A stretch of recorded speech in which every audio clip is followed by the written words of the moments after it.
Hello everybody and welcome back to a special edition of the GGB Supplier Showcase. As always, I am your host, Jess Marquez, and I'm so pleased to be joined in Barcelona for ICE 2025. Joined again with Erik Nyman, president of EveryMatrix Americas. Erik, how are you doing today? Very good, and thanks for having me. Great to be in Barcelona. I agree. And so this will be, last time we spoke was in October in the lead up to G2E. And this will be kind of like a continuation and expansion of, the things that we were talking about at that time. I'm anxious to hear more about, what EveryMatrix has planned in North America. So just getting right into it, one of the things that we didn't get much time to talk about last time was your guys' acquisition of Fantasma Games. Can you kind of talk a little bit about that acquisition and kind of what value it brings for you guys and kind of what went into that deal? Yeah, absolutely. So we had in-house games development for a few years now, and we wanted to complement with another game studio that had a strong footprint in both in the US but globally. So Fantasma has really been, let's say, boosting our own in-house games portfolio, but also adding competences that we didn't have. So right now we are in the process of merging Fantasma into the organization, and it's been a lot of work going on since that acquisition was completed in I believe it was end of October. So super excited about Fantasma. They have some of the best performing titles in the US market, and there's a backlog of new content coming out that we're very eager to launch this year. And certainly. And, speaking of other things that we didn't really get to talk about last time, I understand that you guys recently launched in West Virginia with your in-house content with BetMGM and Rush Street. What is that, what has that launch been like, and kind of what does it signify for your guys' efforts in North America, do you think? Yeah, so EveryMatrix strategy in the US has been, not surprisingly, to enter all the iGaming states, West Virginia being one of them. So for us, it's important to support our customers in all those states, right? And even Ontario.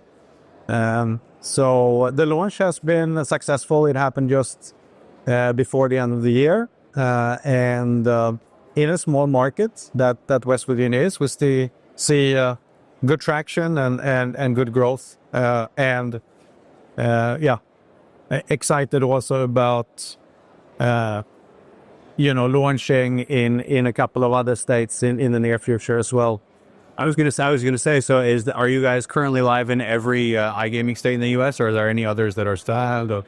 Not yet. We have Pennsylvania yet to launch, and Connecticut.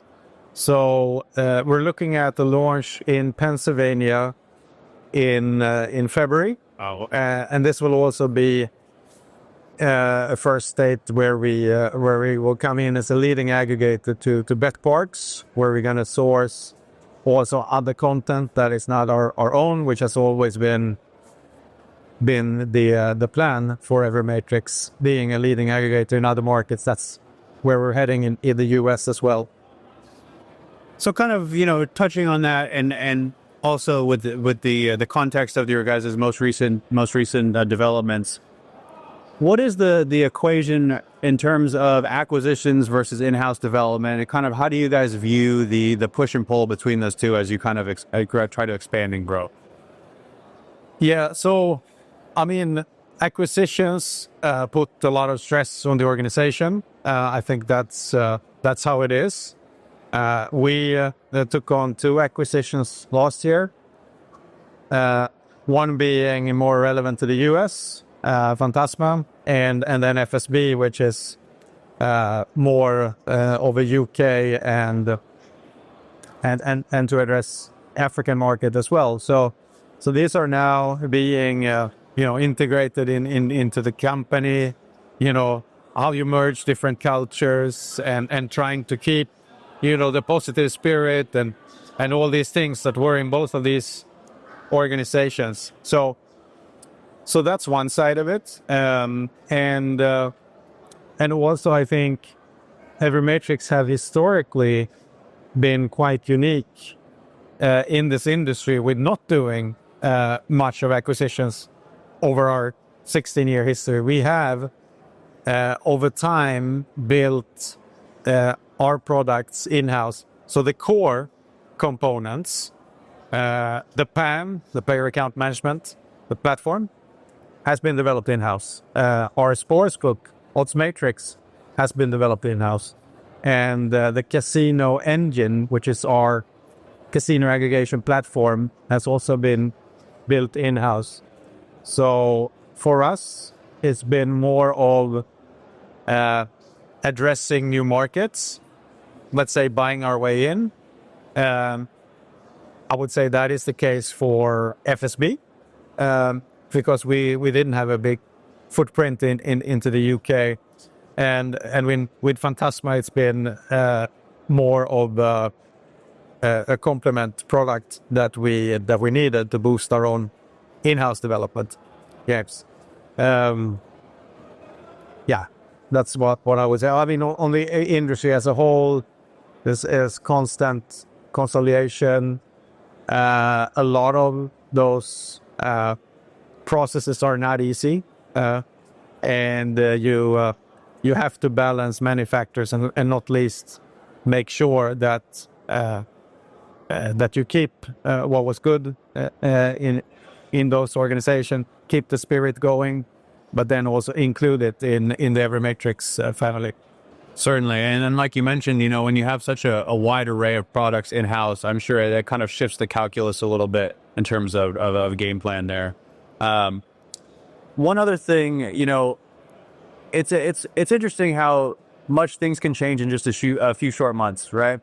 And the last time we spoke in the fall, it was a lot of uncertainty in terms of iGaming growth in the US. Obviously, last year was a very tough legislative year for the industry. But, you know, once that calendar turns and once things start over again, there's always renewed optimism, right? And so that's where we stand currently in late January as we go into legislative season. Nobody really knows how things could go. And I suppose that in terms of business, that makes things very difficult. But so I guess my question is, in such an uncertain environment where things could go a number of different ways, some of them more favorable than others in terms of the iGaming business, what are you guys doing to try to kind of keep a level head and try to form a game plan irrespective of kind of legislative happenings? Yeah. I really think you need to have a very long perspective on your investment. We know now that iGaming regulation will move slow.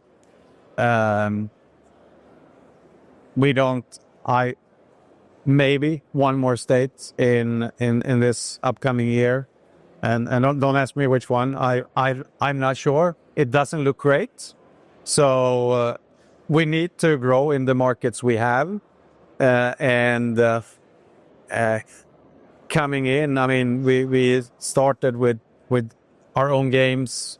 Now we're moving also to become a leading aggregator in the market, where we can provide tools, such as free spins, jackpot widgets, and player engagement tools. That's the market's been lacking. So I see that as a natural progression of our journey. But then we are, of course, also looking at Canada, as an instance, as a very interesting market with, if you talk about one jurisdiction that may happen in 2025, it's probably going to be Alberta. So, yeah. That actually goes right into my next question. You know, as if the U.S. market wasn't uncertain enough, then our neighbors to the north, Canada, are obviously that have their own uncertainties. How would you kind of describe EveryMatrix's theory, game plan as it relates to Canada as a whole? How have things been going? Obviously, Ontario is very successful. So, kind of, where do you guys stand, and where would you kind of like to be in that market ideally? Yeah, so we obtained a license in Ontario, being the first regulated jurisdiction more than a year ago, and we have launched with games similar path as the US, with games gonna move with aggregation. The market is Ontario is half of Canada, so it's an important place to be in. I think we will, or I'm sure we will take a larger role in Canada. Probably even bring in our PAM sportsbook, and that will be quite exciting. And I mean, we mentioned Alberta as well, but then you have British Columbia and Quebec as well, where we know that the lotteries are having are owning the marketplace. So Canada for EveryMatrix is very much regulated market. We have a big appetite to do business there, and we can see also that Canada is sort of a mix in terms of Europe versus US. When you look at a little bit less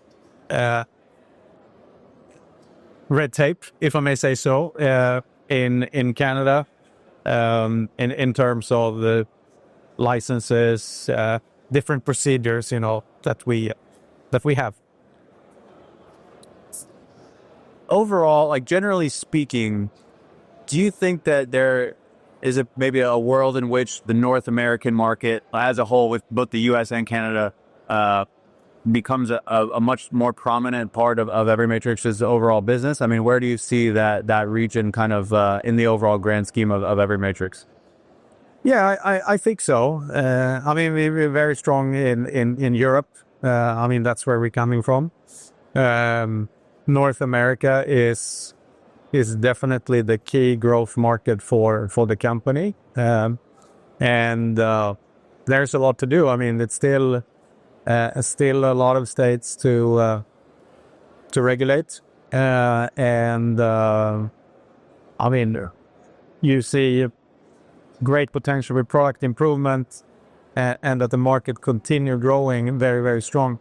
So for sure, again, a long game, and you have to, spend your money and time wisely. And I think we've done so far. Okay, well, Erik, that's all I had for you today.